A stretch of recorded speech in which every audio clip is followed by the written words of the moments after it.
ሰላም ከመይ ኣለኹም ክፍሎም ይበሃል ሎማዓንቲ ካብ ቅልብላው ከመይ ጌርካ ትወፅእ ህይወትካ ካብ ቅልብላው ወፂኻ ከመይ ጌርካ ትቕይር ዝብል ዓብዪ ሓሳብ ሒዘልኩም መፅእ ኣለኹ እዚ ናተይ ሓሳብ ኣይኮነን ኤልያስ ኣመልጋ ኣብ ሓደ ሚድያ ዘቕረቡ ሓሳብ እዩ ኩሉ ሰብ ብፍላይ ከዓ መንእሰይ ሕዚ ኣብ ቅልብላው ይርከብ ቅልብላው ኣብ ህይወት ኣብ ሃገር ኢሉ እውን ኣብ ዓለም ይመፅእ እዩ የጋጥም እዩ ኩሉ ግዜ ይፍጠር እዩ ዋና ነገር ግን ኣብ ህይወትና ዘጋጥመና ቅልብላው ከመይ ጌርና ንፈትሖ ከመይ ጌርና ካብ ቅልብላው ንወፅእ ዝብል ብጣዕሚ ደስ ዝብል ክትግበር ዝኽእል መፍትሒ ሓሳባት ዘለዎ ንሱ ምዝሓለፈ ተመክሮ እናጠዓሰ ኤልያስ ኣመልጋ ከምዚ ኣቕሪብዎ ኣሎ ኣነ ድማ ናብ ትግርኛ ተርጊመ ናይ ባዕለይ እውን ርእይቶ ወሲኸ ሒዘልኩም ቀሪበ ኣለኹ ክራይሲስ ማለት ምንድን ነው? ለእኛ ክራይሲስ ማለት አንድ አደጋ መጥቶብናል ኦር አንድ ደግሞ የምንፈልገው ነገር ሊያመልጠን ነው በጣም ትልቅ ቦታ ሰጥተነዋል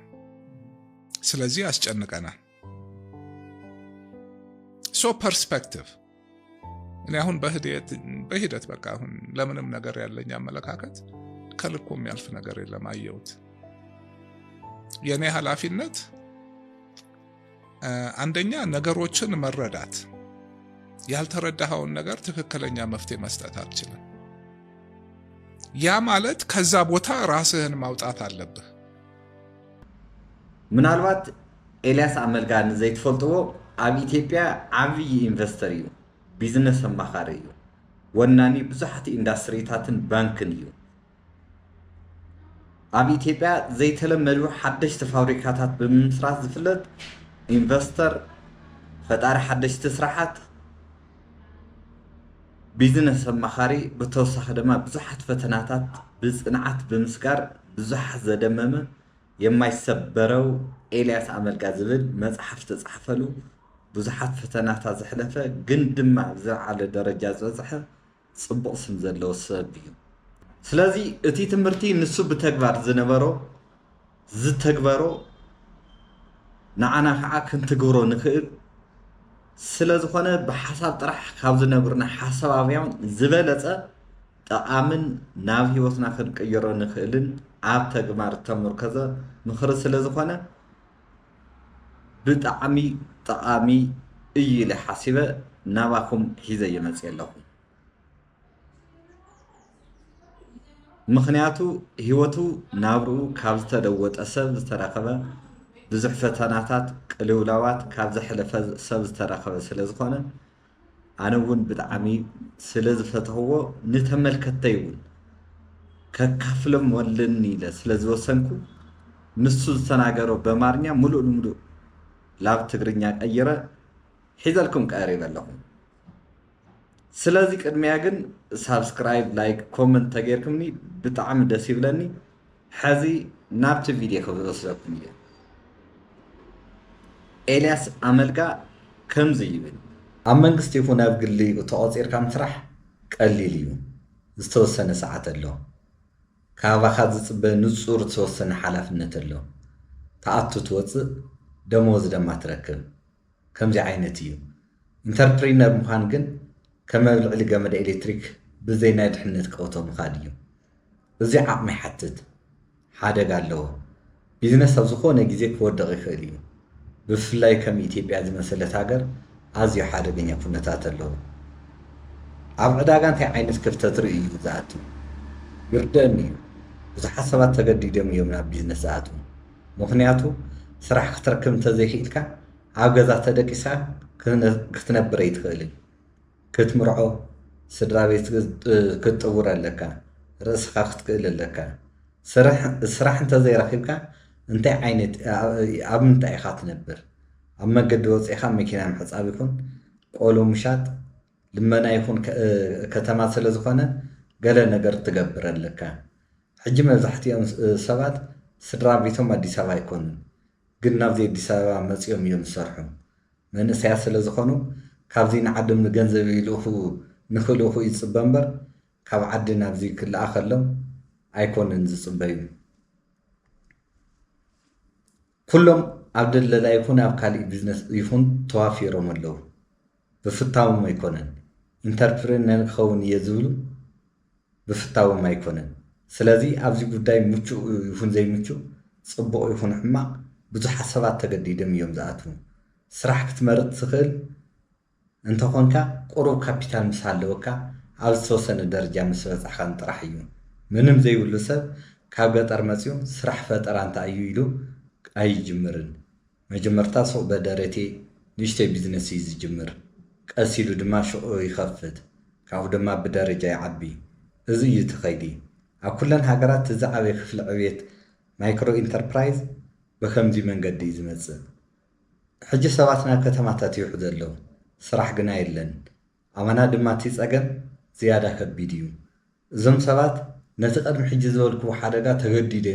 ተገዲዶም እዮም ዝወስድዎ ኢንፍሌሽን ዓቕሚ ምግዛእ ዓማዊል ኣዳኺምዎ እዩ ዋጋ ኩሉ ነገር ወሲኮ እዩ ዓቕሚ ምግዛእ ናይ ሸማቲ ግን ኣይወሰኸን ስለዚ ኣብዚ ሰፊሕ ቁጠባዊ ኩነታት ተገዲድካ ኢኻ ተኣቱ እንተኣቲኻ ድማ ብዙሓት ጸገማት ኣለውዎ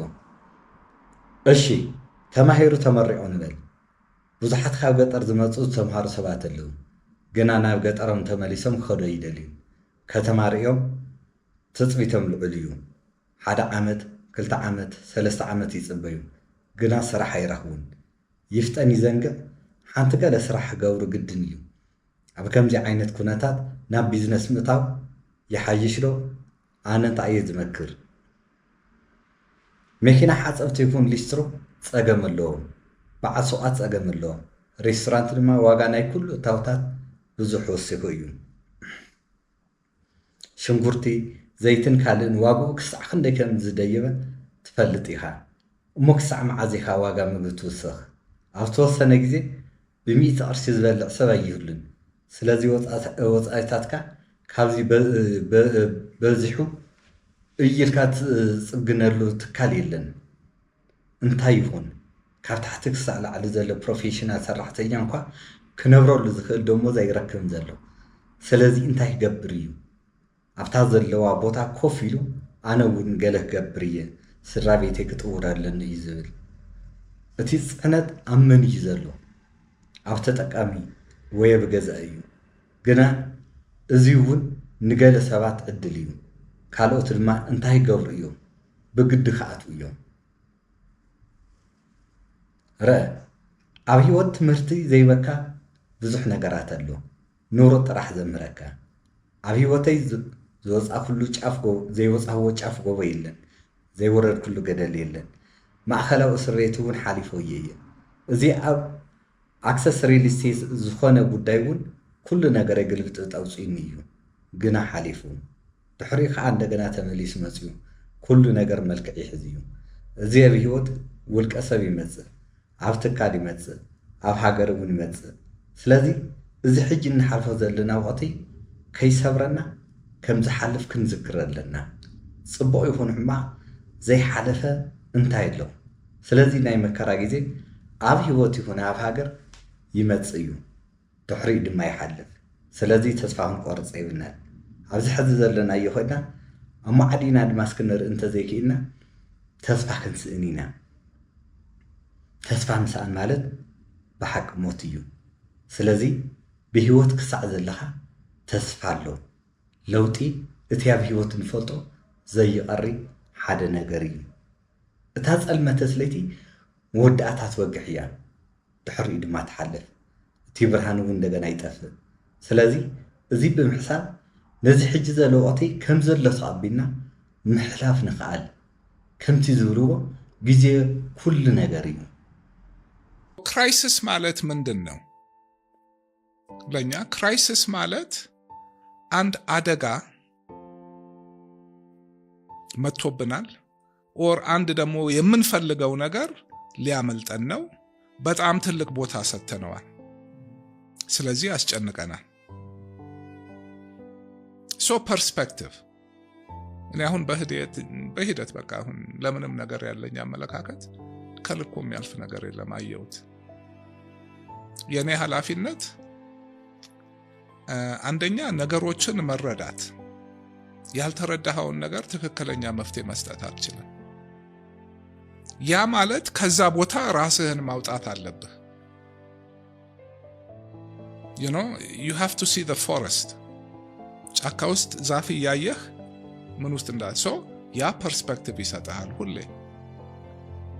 ለኔ ለቢዝነስ ሳይሆን ህይወቴ በአጠቃላይ እንደዛ ስለማየው በቃ ይሄ ክራይሲስ መጥቷል። ሲጀመር ቦታ የምሰጣው ነገር ከሆነ አቅም የፈቀደውን በተረጋጋ አእምሮ በስሜት ሳልነዳ መሆን ያለበት እንደሚሆን ተቀብዬ ያንን ደግሞ ዳይሬክት ማድረግ አቅም የፈቀደውን አደርጋለሁ። ከዛ በኋላ የሆነው ይሆናል። የሚሞት ሰው የለም። ቦታ አስቀምጥለታለሁ። እንግሊዞች አንድ አባባል አላቸው which I like tempest in a teapot ይላል። ክራይሲስ ማለት እንታይ እዩ? ንዓና ክራይሲስ ማለት ሓደ ሓደጋ መፅየሉ ወይ ድማ ሓደ ኣዝየ ገዳሲ ዝኾነ ክንስእዝኖ ዘይንደሊ ነገር ኣሎ ማለት እዩ። ስለዚ ድማ የጨንቀና እዩ። ስለዚ እዚ ጉዳይ ናይ ኣመለኻኽታ ጉዳይ እዩ። ኣነ ብኸይዲ ዝበፅሓዎ ሓደ ነገር ኣሎ። ዝኾነ ነገር ካብ መጠኑ ንላዕሊ ዝኸይድ ኣመለኻኽታ ከም ዘየድሊ ተረዲእ ኣለኹ። ቀዳማይ ሓላፍነተይ ነገራት ምርዳእ እዩ። ዘይተረዳእኸዮ ነገር ቅንዕ ፍታሕ ከተወ ይትኽእልን። እዚ ማለት ድማ ካብቲ ኩነታት ቁሩብ ርሓቕ ኢልካ ክትጥምት ኣለካ። እቲ ሙሉእ ጫካ ክትርኢ ኣለካ። ኣብ ውሽጢ ጫካ ኮይንካ ሓንቲ ገረብ ጥራይ እንተሪኢኻ ኣበይ ከም ዘለካ ይትፈልጥን። እዚ ኣመለኻኽታ ኩሉ ግዜ ይሕግዘካ እዩ። ንቢዝነሰይ ጥራይ ዘይኮነስ ንሙሉእ ህይወተይ ብከምዚ እየ ዝጥምቶ። እወ እዚ ክራይሲስ መፅኡ እዩ። ምስ መፀ ድማ ቀዳማይ ዝገብሮ ነገር ኣብ ግቡእ ቦታ ምቕማጥ እዩ። ብዝተረጋግአ ኣእምሮ ብስምዒት ከይተመራሕካ ክትገብሮ ኣለካ። ከም ተፈጥረ ተቐቢለ ኣብ ዓቕመይ ዘሎ ዝከኣለኒ ኩሉ ገብር። ድሕሪኡ ዝኸውን ይኸውን። ኣብ መወዳእታ ብሰንኪ እዚ ዝመውት ሰብ የለን። እንግሊዛውያን ዝፈትዎ ሓደ ባህል ኣለዎ። ቴምፐስት ኢን ኤ ቲፖት ይብሉ። ቲፖት የሻይ ጀበና ነች። ቴምፐስት ማለት ደግሞ የስቶርም መጨረሻው ነው። አውሎ ንፋሱ፣ መብረቁ፣ ዌቭ ውሃ ላይ ሆነህ ነው። የዓለም መጨረሻ ይመስላል። አንድ ጀበና ሻይ ስትጥድና ስትከድነው እዚህ ውስጥ ከሆንክ የዓለም መጨረሻ ነው። it's a tempest። ወጥተህ ስታየው ሻይ እየፈላ ነው፣ ልጠጣው ነው። number 1 perspective ያ ሲሆን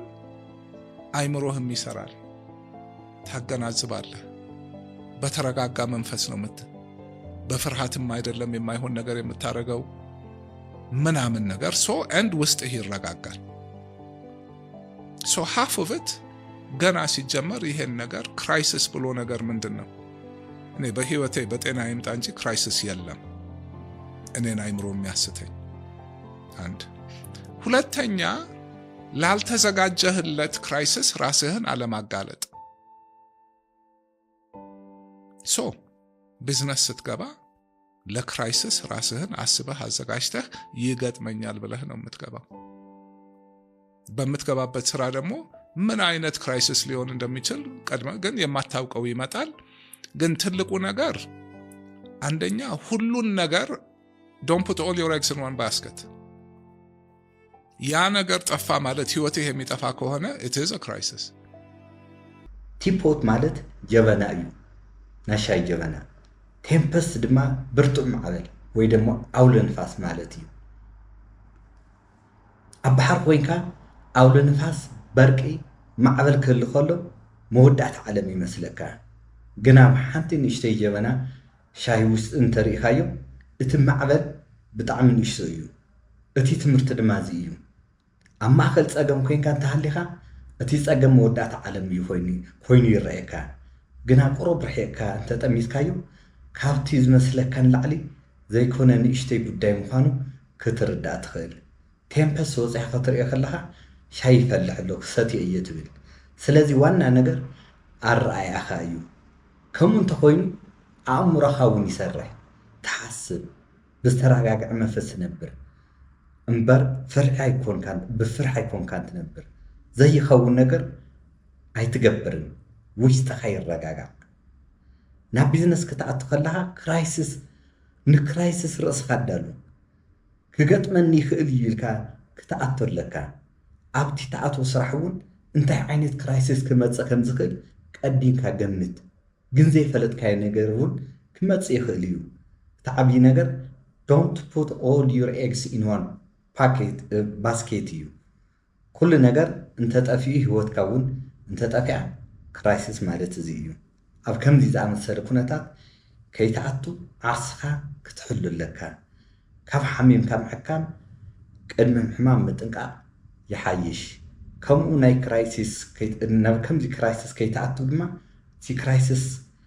ካበይ ክመፅእ ከም ዝኽእል ቀዲምካ ክትሓስብ ኣለካ ሲመጣ ደግሞ ነገሩ ምንድን ነው ስሩ ምንድን ነው መፍትሄው ምንድን ነው ከላይ ሳይሆን ከስር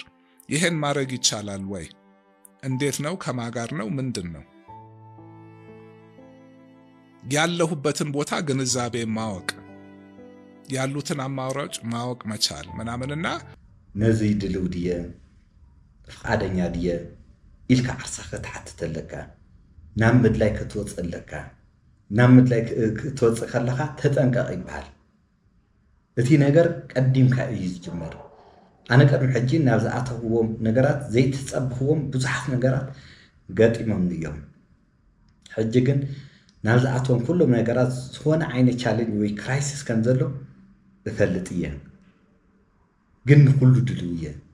እቲ ነገር ክመፅእ ከም ዝኽእል እፈልጥ እየ ምስ መፀ ድማ እቲ ፀገም እንታይ እዩ ስሩ እንታይ እዩ ፍትሑ እንታይ እዩ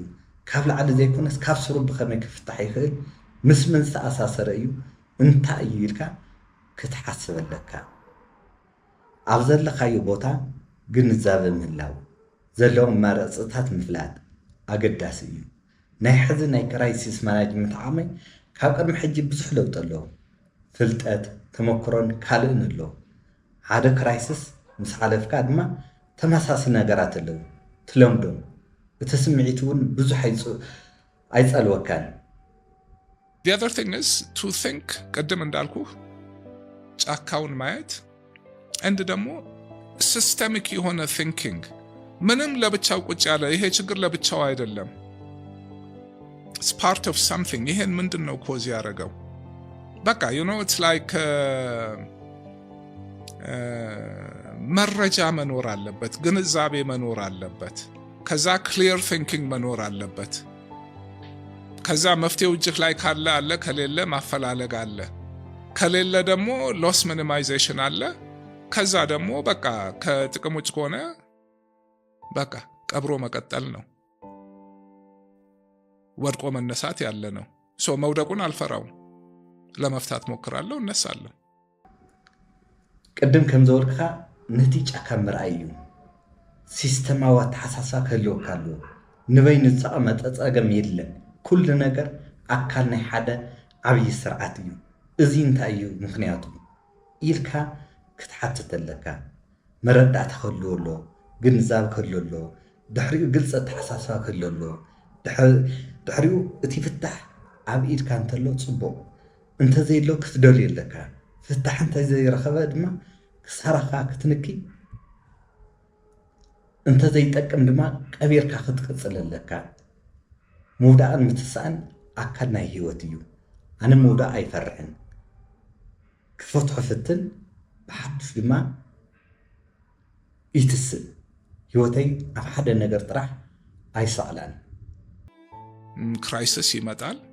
ትልቁ ነገር ግን ኦኬ at the end of the day ሁሉ እንዳለ ሆኖ እንዴት ነው አይምሮዬን ሳላስነካም አልፈው እንዴት ነው በሰላም የምተኛው እንደ ስራ ሰራለሁ ብሎ ሰው ማበድ አለበት እንዴ ስራ ተበላሸ ብሎ ሰው ራሱን ይገላል ክራይሲስ ክመጽእ እዩ እቲ ዓብዪ ነገር ግን እዚ ኩሉ እናሃለዎ ከመይ ገይረ እምረይ ከይተተንከፈ ብሰላም ድቅስ እዩ ሰብ ስራሕ ሰርሕ ኣለኹ ኢሉ ክዓብድ የብሉን ስራሕ ተበላሽ ኢሉ ዓሱቕ ቀትል የብሉን ላዕሊ ይኹን ታሕቲ ለይቲ ይኹን ቀትሪ ንስኻ ክምችወካ ኣለዎ ምክንያቱ ውሽጥኻ ምንም ዝተቐየረ ነገር የለን ምንም ዝተቀየረ የለን ንሱ እዩ በቃ ኣብ ውሽጥኻ ኩሉ ነገር ርጉእ እዩ ይመጽእ ይኸይድ ትሪኦ ንስኻ ተዓዛቢ ኢኻ ንባዕልኻ ተዋሳኢ ኮይንካ ኣለኻ እዚ ማለት ስምዒት የብልካን ማለት ኣይኮንን ከቢድ ስራሕ እዩ ግን ደሞ ኣብ ህይወትካ ሰላም ንምርካብ እትገብሮ ከለኻ እዚ ዲስፕሊን ይሓትት ውሳኔ ይሓትት ዓወት ይመጽእ ይኸይድ ግን እቲ ምሳኻ ዝነብር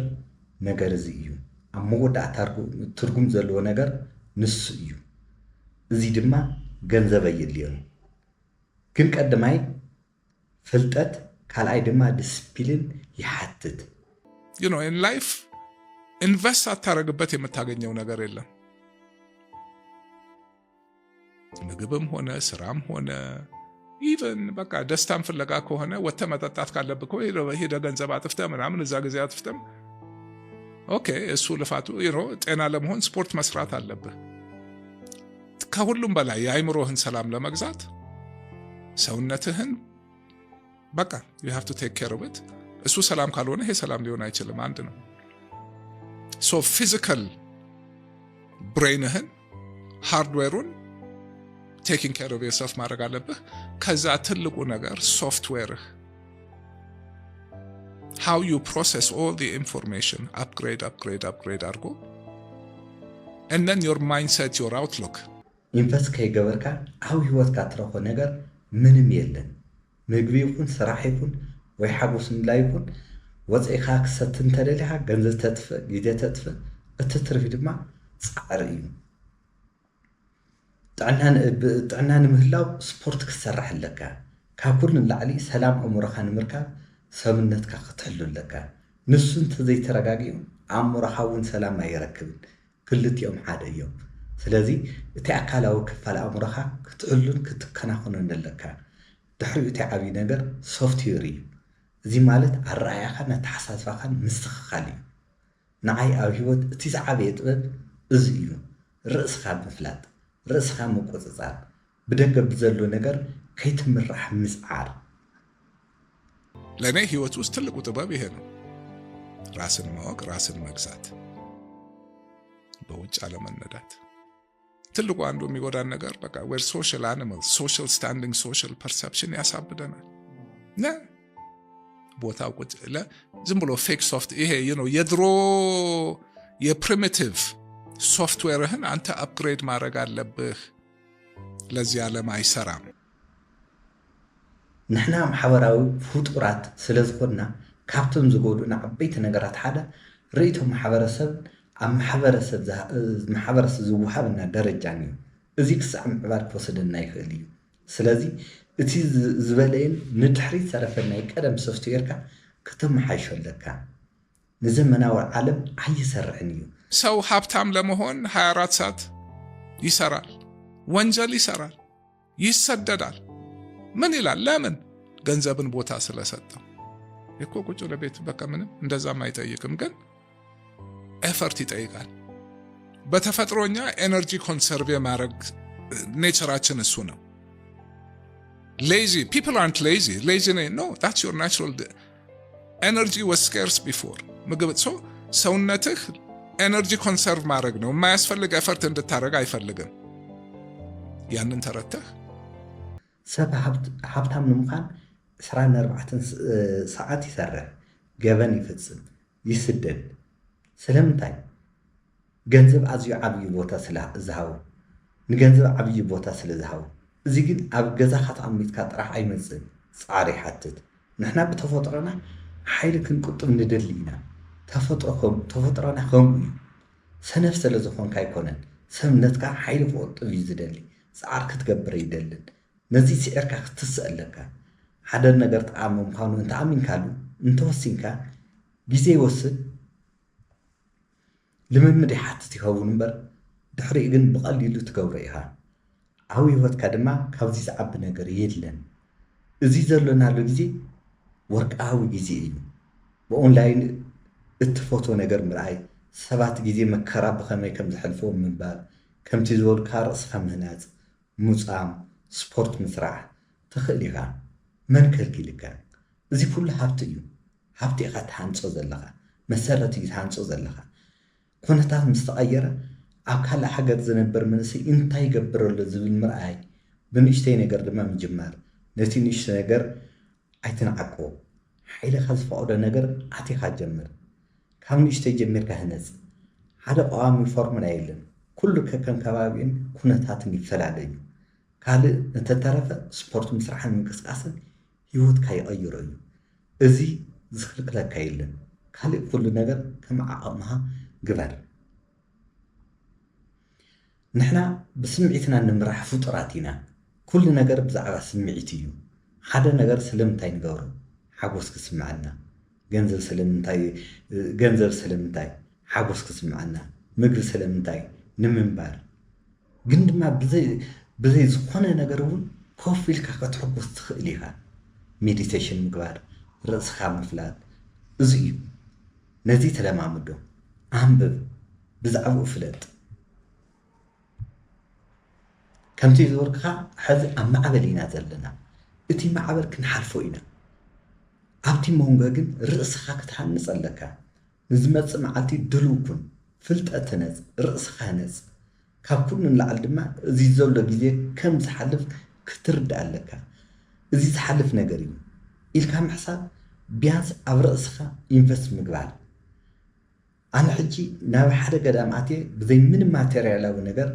እናፀምኩ ሜዲቴት እናገበርኩ ሓደ ዓመት ተዘቕመፅ ነይረ እዚ ገንዘብ ይሓትት ድዩ ኣይሓትትን ካብኡ ድማ ዝበለፀ ሰብ ኮይኑ እዩ ዝወፅእ ስለዚ ዓወት ናይ ሂወትካ መምርሒ ክትገብሮ ኣለካ ግን ድማ ዓወት ማለት ንዓኻ እንታይ ማለት ምዃኑ ብንጹር ክትፈልጥ ክትክእል ኣለካ እዚ ኣይወንት ዝብል ናይ ደገ ባህላ ምስ ኣጥፋእኻ ፃጥ ይጠፍእ ውሽጣዊ ሰላም ትረክብ እዚ ሰፊሕ ርእስቲ እዩ ንኩሉ ሰብ ብተመሳሳለ ይሰርሕን ኣብ ውሽጥና ብርእሱ ዝነብር ዓብዪ ዓለም ኣሎ ሓቀኛ ማንነት ኣብኡ እዩ ዘሎ ሰላምናን ሓጎስናን ኣብኡ እዮም ዘለዉ ነዚ ኣረኣያና እንተስተኻኺልና ሎሚ እውን ክስተኻኸል ይኽእል እዩ አንድ በጣም ደስ የሚለኝ ምሳሌ አለ ማይንሰት ምን ያህል ለውጥ እንዳለው አሁን እዚህ ክፍል ቁጭ ብንልና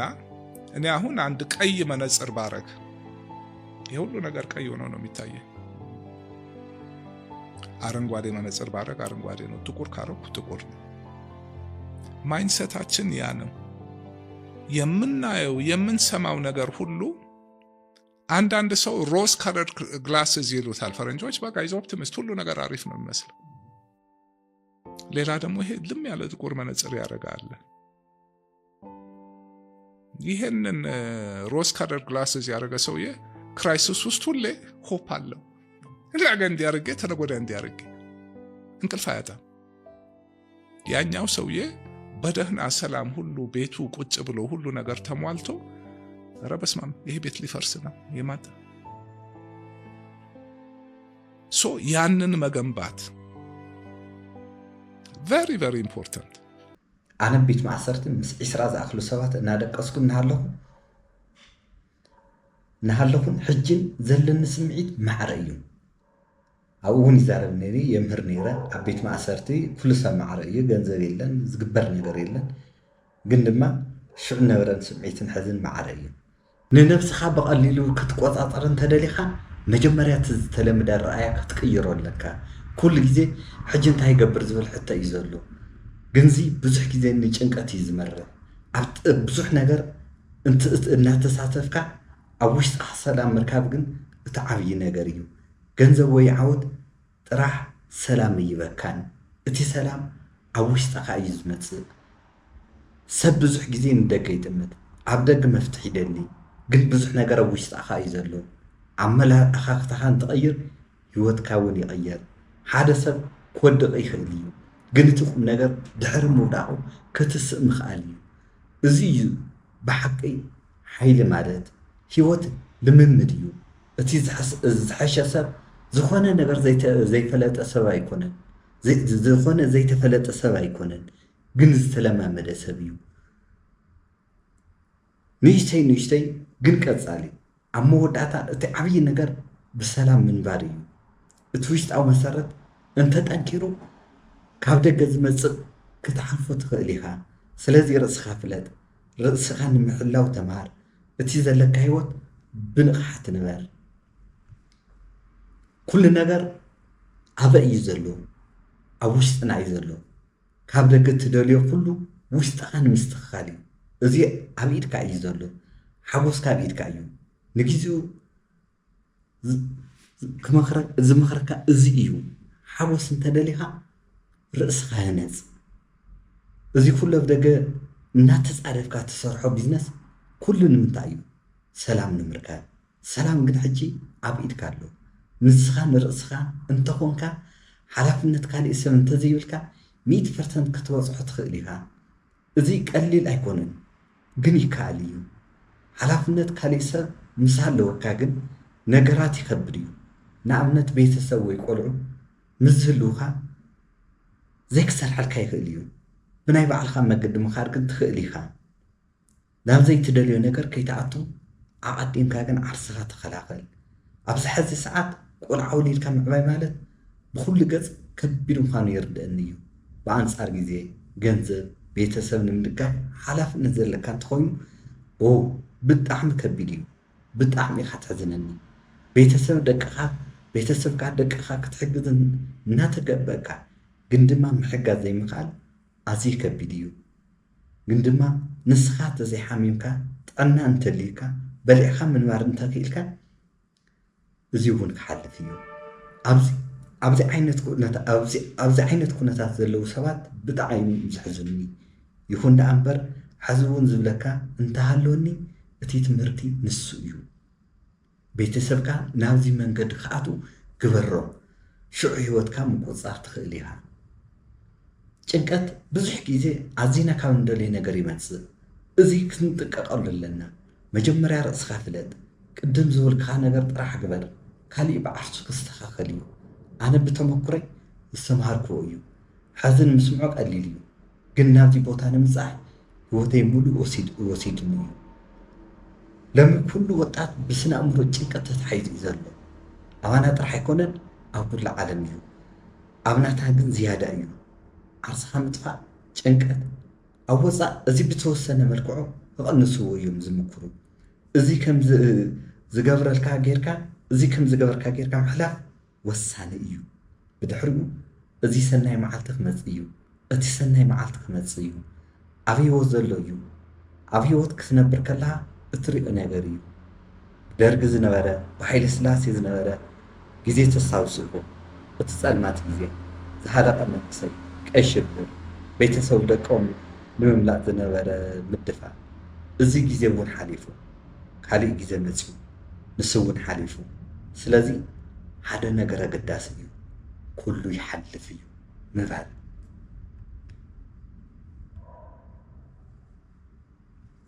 ተስፋ እንተጠፊኡ ሰብ ይወድቕ እንተስተውዓልካ ዓለም ኩሉ ግዜ ይቕየር እዩ ጦርነት ጥሜት ፖለቲካ ኩሉ ይሓልፍ እዩ ስለዚ ኣብ መንጎ እዚ ነገራት ከይጠፋእኻ ምንባር እዩ ተዓብዪ ጥበብ ተስፋ ምሓዝ ዘለካ ሓደ ሰብ ተስፋ ዘይምህላው እዩ ዘጥፍኦ ተስፋ እንድሕር ዘይብልካ ኣብ ጫካ ኮንካ ትርኢ ስለ ዘለካ ኩሉ ጸልማ ስለ ዝመስለካ ጭንቀት ይመጽእ ኩሉ ነገር ዝሓልፍ ምዃኑ ምስ ተረዳእኻ ግን ሓደ ዓብዪ መሰረት ትረክብ ሓሳብካ ይቀየር ውሽጣዊ ጭንቀት ይቐንስ ኣእምሮኻ ይረጋጋዕ እዚ ግን ብሓንቲ መዓልቲ ዝምፅእ ነገር ኣይኮነን ልምዲ ይሓትት እዩ ሕጂ ስራሕ ዘለዎም ይኹኑ ዘይብሎም ሰባት ኩሎም ኣብ ጭንቀት ኣለዉ ኣብ መንእሰይ ሳይኮሎጂ ምስራሕ ይግባእ ህዝባዊ ኣገልግሎት ብፅቡቅ መንገዲ ክህሉ ኣለዎ ሙያተኛታት ቀሪቦም ንሰባት ብቐረባ ከምህሩ ከረድኡ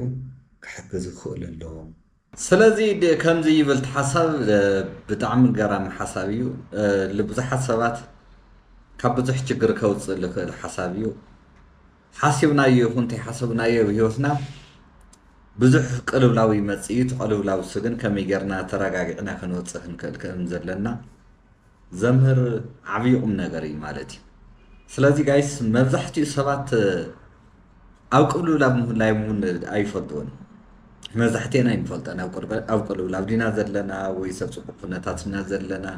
ኢቨን ዓርስና ምፍላጥ ክሳዕ ዘይንፈልጠሉ ኢና ቅልውላው ከጥቃዕና ዝኽእልና እዚውን ብዙሓት ሰባት ክጥቅዑ ብኡ ከዓ ስርሖም ክስእኑ ቤተሰቦም ክስእኑ ካብ ዝፈትዎ ሰብ ክፍለዩ ገለ ትርኢኻ ኣብ ኩላህና ሂወት ዝመፅእ እዩ ግን ድማ ተረጋጊዕና ከመይ ክንወፅእ ከም ዘለና ዘምህር ትምህርቲ እዩ ነይሩ ስለዚ ጋይስ ፕሊስ እዚ ቪድዮ እዚ ዝበፅሐኩም ላይክ ግበሩለይ ሳብስክራይብ ግበሩለይ ኣበረታትዑን ዝሓሸ ስራሕ ክመፅእ ደኣ ኣብ ከዓ ዝበለፀ ድጋፍኩም ይፈለየኒ يقنيلي ክሳዕ ዝመጨረሻ እዚ መፅኹም ድረኹም ብጣዕሚ እየ ከመስግን ደሊ ቴንክ ዩ